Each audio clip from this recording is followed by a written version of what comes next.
Tantor Audio, a division of Recorded Books, presents Marijuana Legalization, What Everyone Needs to Know, by Jonathan P. Caulkins, Beau Kilmer, and Mark A.R. Kleiman.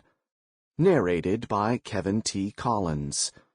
Publisher's note: this audiobook contains references to visuals present in the print and e-book editions of the book.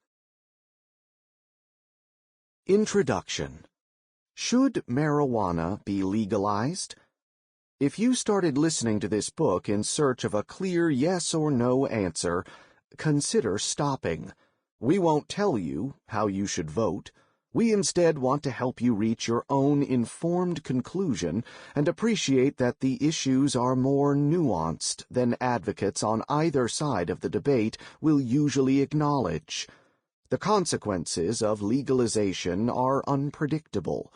No one can say for sure how much more marijuana might be used after legalization, how much of that additional consumption would involve teenagers or people with serious drug problems, or whether heavy drinking, tobacco smoking, and other substance abuse problems would increase or decrease as a result.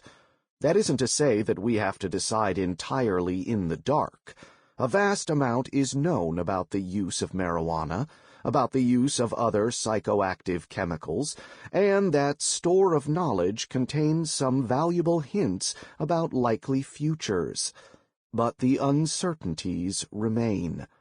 Even people who agree in their predictions might still disagree about the desirability of legalization because they value the projected outcomes differently. And even if we had perfect foresight and agreed entirely about values, the question, should marijuana be legalized, would still not be answerable, because legalization doesn't describe a specific alternative. Allowing home growing is one form of legalization, so is a completely free market that allows joints to be sold like cornflakes.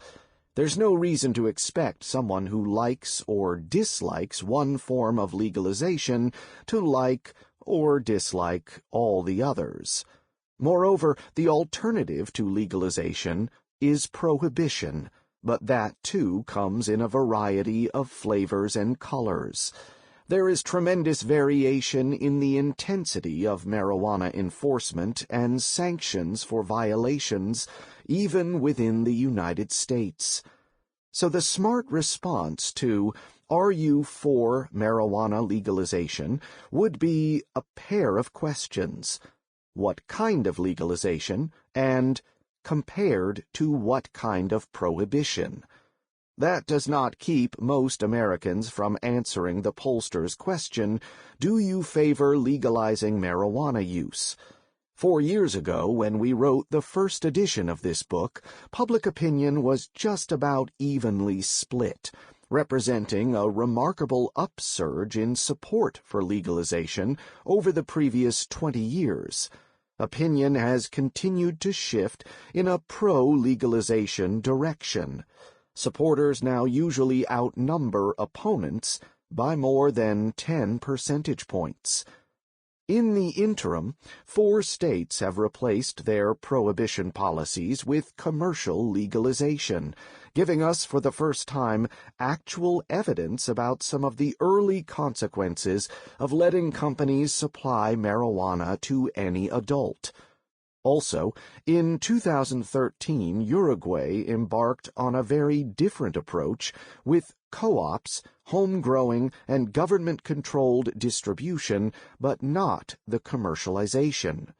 Jamaica is setting up an odd hybrid model, medical on the surface, but aggressively commercial underneath. Marijuana remains forbidden by federal law and by international treaties, as well as laws in the other 46 states. But there is continued demand for change. The goal of this book is not to persuade you to support or oppose legalization.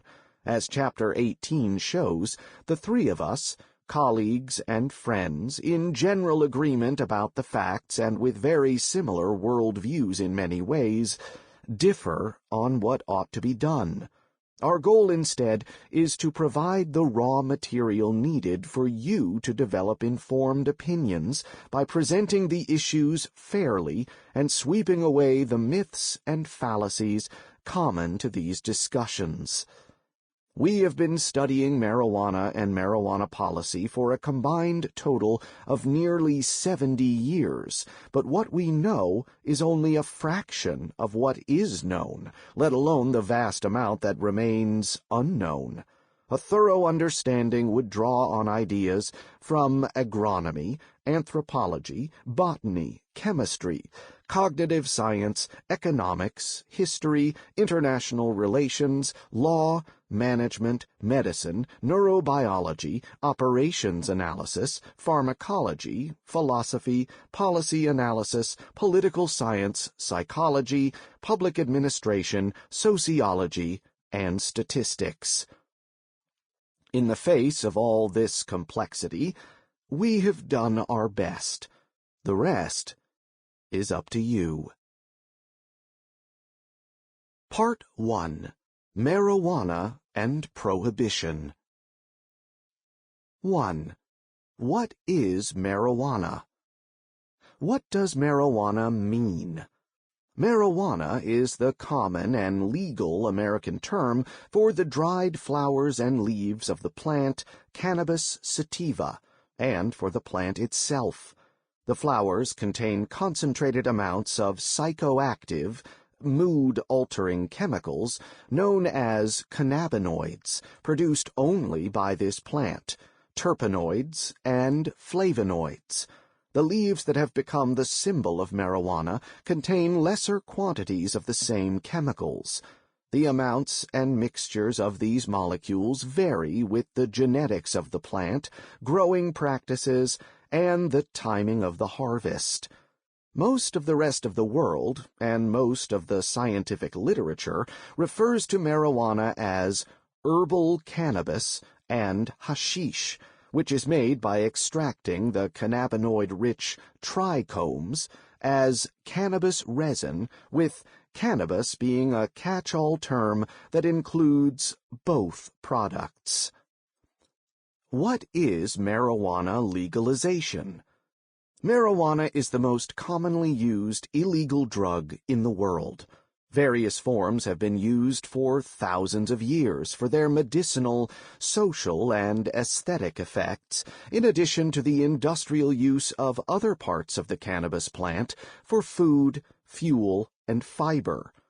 International treaties and the laws of most countries forbid growing, selling, and possessing marijuana. That makes lawbreakers out of the more than 125 million people who have used the drug in the past year, and also those who supply them. It creates illicit markets with a total value in the tens of billions of dollars per year, in the ballpark of $40 billion per year in the United States alone. Some of that illicit activity leads to violence and to the corruption of public officials. Millions of users are arrested for possessing the drug, and smaller but substantial numbers go to prison for growing and selling it. The legalization question concerns whether to change the laws to make it legal to produce, sell, and possess non-industrial marijuana, and if so, what rules should apply. Legalization would replace illicit market production and distribution with an above-board industry. There could still be rules and regulations, just as there are rules and regulations governing production and distribution of alcohol, or, for that matter, of automobiles and avocados. But the bulk of the trade would be conducted by farmers and merchants and retail clerks, not by criminals. There are many ways to liberalize marijuana policy short of legalization. Use could be tolerated, but production and sale still forbidden, or possession of small amounts could be treated as a civil violation rather than as a crime. That's the policy confusingly called decriminalization. Use and sale of small quantities could be tolerated while production and wholesale distribution remained forbidden. That's the current policy in the Netherlands. There are also many options for legal supply without jumping to a commercial market along the lines of alcohol. Production, sale, and use could be permitted only for certain specific medical purposes, or the whole activity could be restricted to non-commercial channels with users growing their own or forming cooperatives. Even commercial legalization could include more or fewer restrictions on sale and use. Alcohol can only be sold to adults and by licensed sellers, while caffeine, in the form of coffee or cola drinks, is sold without restriction. Thinking about marijuana legalization, then, involves an exercise in policy design. Repealing current laws is simple in concept. What's complex is figuring out what might replace those laws. Legalization of most currently banned drugs has little political support. Marijuana is different. Public opinion polls typically find that more than half of all Americans support legalizing the drug, and 4 states have already created legal for-profit marijuana industries: Colorado and Washington in 2012, Alaska and Oregon in 2014. Other states are considering marijuana legalization, including California. Change in federal law, too, seems much closer now than it did just a few years ago. How does it feel to get high? The sensation of being under the influence of marijuana varies with the type and quantity consumed, the person and his or her experience and purpose in using, and the social circumstances. Drug, set, and setting. Science has little to say about the feelings generated by marijuana intoxication, or about how those feelings compare with the feelings generated by other drugs. The marijuana experience is complex. Most drugs taken for other than medical use can be classified as either central nervous system, CNS, stimulants, such as caffeine, cocaine, amphetamines, and MDMA, or CNS depressants, such as alcohol and the opiate pain relievers including morphine, oxycodone, and heroin. But marijuana is neither. While most psychoactive drugs used for pleasure influence the systems pertaining to one or more of 3 neurotransmitters, dopamine, serotonin, or GABA, the chemicals in cannabis react with 2 other systems, CB1 and CB2. And, again, unlike most recreational drugs, marijuana contains a large variety of psychoactive molecules, not just one. This complicates efforts to define a dose, or the marijuana equivalent of a standard drink, roughly half an ounce of pure alcohol, whether as a can of beer, a glass of wine, or a shot of spirits. The effects of those actions and interactions are multiple and oddly assorted, focusing attention on sensory experience, impairing short-term memory, and the executive function in ways that interfere with absorbing complex information and managing divided attention, suppressing nausea, enhancing appetite for some foods, and making users more receptive to humor and more attentive to music. The effects are not always pleasant. Users can experience intense anxiety and panic attacks. What are the active ingredients in marijuana? Until recently, most discussion about the effects of marijuana focused on a single chemical. Delta-9 tetrahydrocannabinol, better known as THC. THC is the main psychoactive ingredient in marijuana, and the one most responsible for its intoxicating effects. The THC in the living plant occurs mostly in a non-psychoactive form called THCA, which is converted to THC by drying and heating.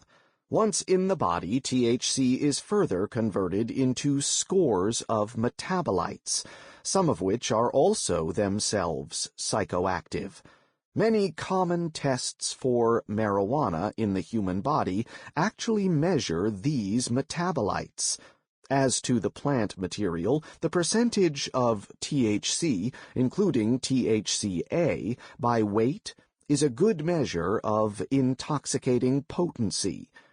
The effects of the other cannabinoids are less well understood than those of THC. As far as is now known, none of them produces a high in the absence of THC, but they interact with THC to alter its impact in a variety of ways, enhancing or attenuating it, speeding up or slowing down its onset, and influencing how long the effect lasts. One compound drawing increasing attention from both scientists and medical marijuana providers is cannabidiol, CBD. CBD is not intoxicating. CBD alone doesn't produce a high, but there is evidence it can blunt the anxiety sometimes produced by high doses of THC. And it may also have independent anti-anxiety, antipsychotic, and anti-seizure actions that might make it therapeutically useful. It seems likely that marijuana with a lower ratio of THC to CBD may pose less risk of overintoxication and dependency than the high THC, low CBD strains now typical of expensive marijuana. But the science remains unresolved. Most marijuana users, even those who know what CBD is, cannot detect its presence or absence in the material they use, and even in stores in states where marijuana commerce is legal, the labels in the stores or dispensaries do not always accurately convey the product's chemical content. Accurate testing and labeling might help consumers use the material more safely. Growing knowledge about the roles of THC and CBD, replacing earlier views that THC alone mattered, suggests that more surprises may be in store as scientists learn about the roles of other compounds in marijuana.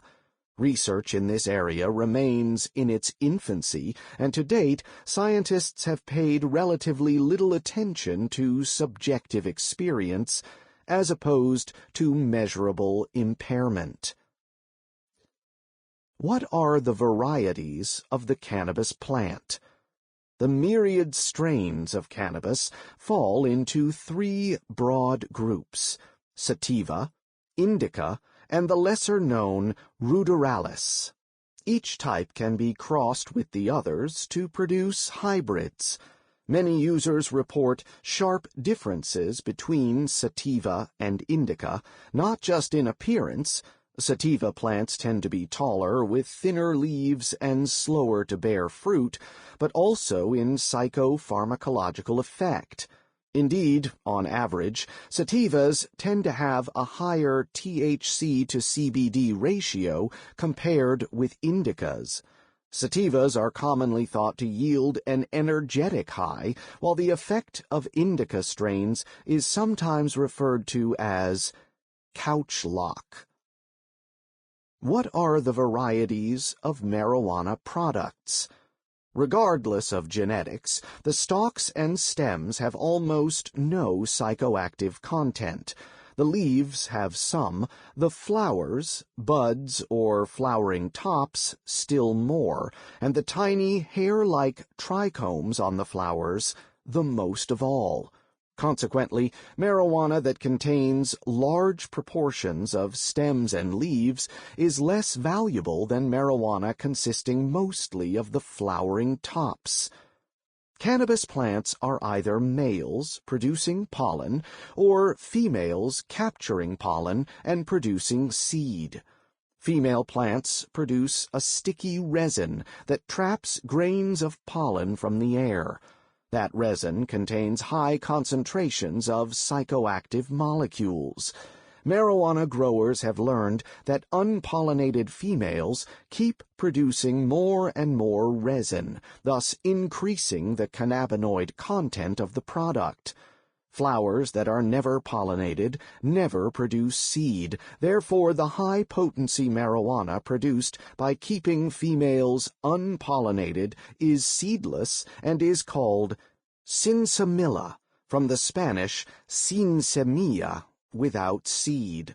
Sinsemilla typically runs between 10% and 20% THC, or about 3 times the level of the commercial-grade marijuana that comes from pollinated plants and in some cases contains leaves as well as flowers. Thus, the effects of selective breeding and other advanced growing techniques aside, the change from the marijuana most common in the 1960s and early 1970s, the leaves of pollinated plants, to the sinsemilla flowers most common in today's commercial stores and medical outlets, represents a very sharp increase in potency.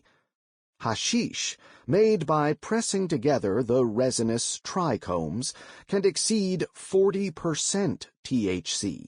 Hashish is produced mostly in Asia and North Africa, and is therefore more widely used in Europe than in the United States.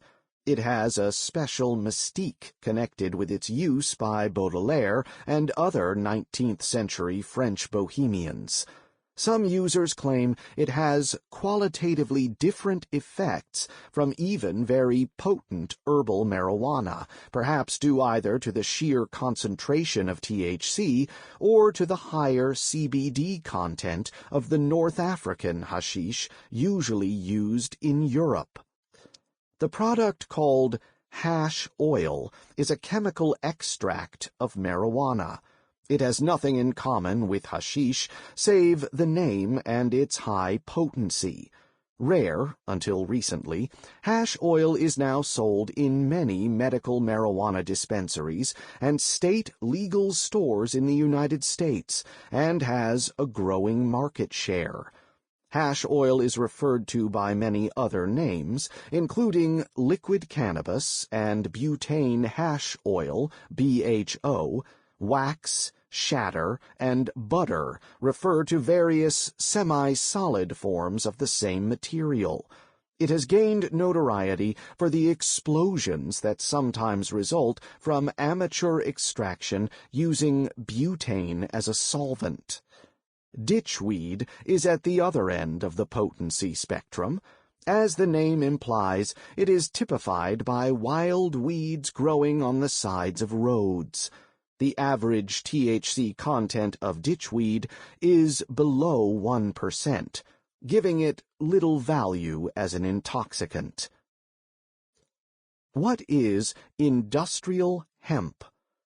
Industrial hemp is marijuana's sober cousin. The oil and seeds of the cannabis plant can be used as non-intoxicating food for animals and people. The fiber can make rope, paper, and cloth, and the whole plant can be burned for fuel. Cannabis grown for such purposes is called industrial hemp. Hemp has been cultivated for thousands of years, and on almost every continent. Both the cordage and the sails of sailing ships consisted largely of hemp. The word canvas derives from cannabis. A hempen necktie meant a hangman's noose. Inexpensive cloth made of hemp was associated with the poor. In A Midsummer Night's Dream, Puck refers to Nick Bottom the weaver and his fellow rustics as hempen homespuns. In colonial times and up through the late 19th century, the United States produced significant quantities of industrial hemp. The industry subsequently declined as Manila hemp, made from abaca rather than cannabis. Nylon, cotton, and other substitutes were found to be cheaper or better. However, it enjoyed a brief resurgence during World War II when the United States lost access to Manila hemp from the Philippines and needed cannabis hemp for rope. Industrial hemp is produced in roughly 30 countries, with China and Canada accounting for most of the production. Growing it has been prohibited in the United States for decades, but the importation of raw and refined hemp products is permitted. The passage of the Federal Agricultural Act of 2014 allowed universities and state departments of agriculture to grow industrial hemp for research, where that activity is not forbidden by state law. What are the alternatives to smoking?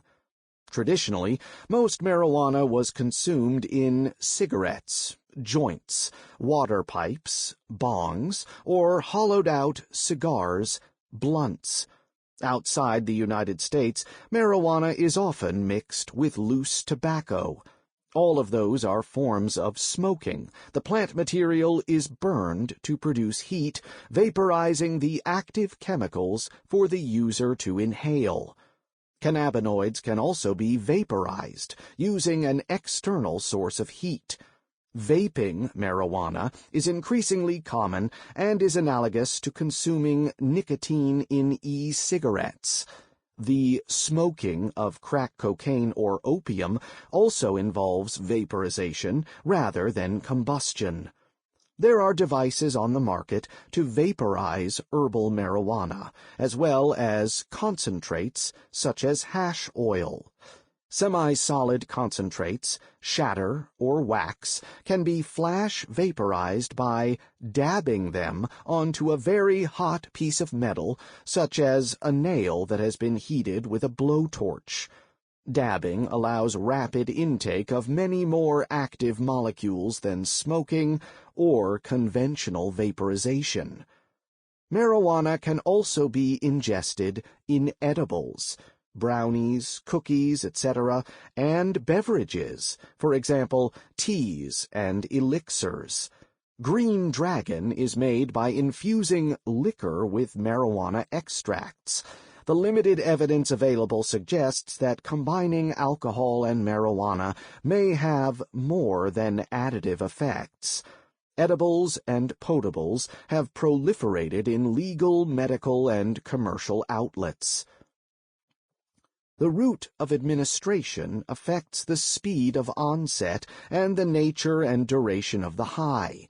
Smoking and vaporization hit harder and faster, but edibles and beverages are more prone to result in accidental overconsumption. Craft-scale production of ingestibles may not spread the cannabis evenly.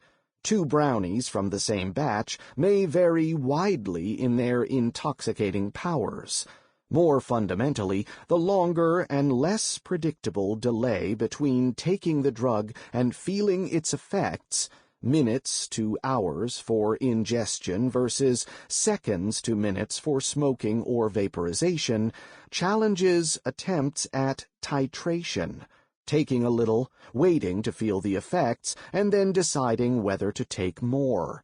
Those who don't wait for the full effects to develop before increasing the dose may end up ruining their impatience, while laboratory evidence suggests that even experienced smokers aren't as skilled as they think they are in regulating dosage. Attempts to titrate oral doses have an even greater risk of ending unhappily when an inexperienced user mistakes the initial effect of a dose for its full effect.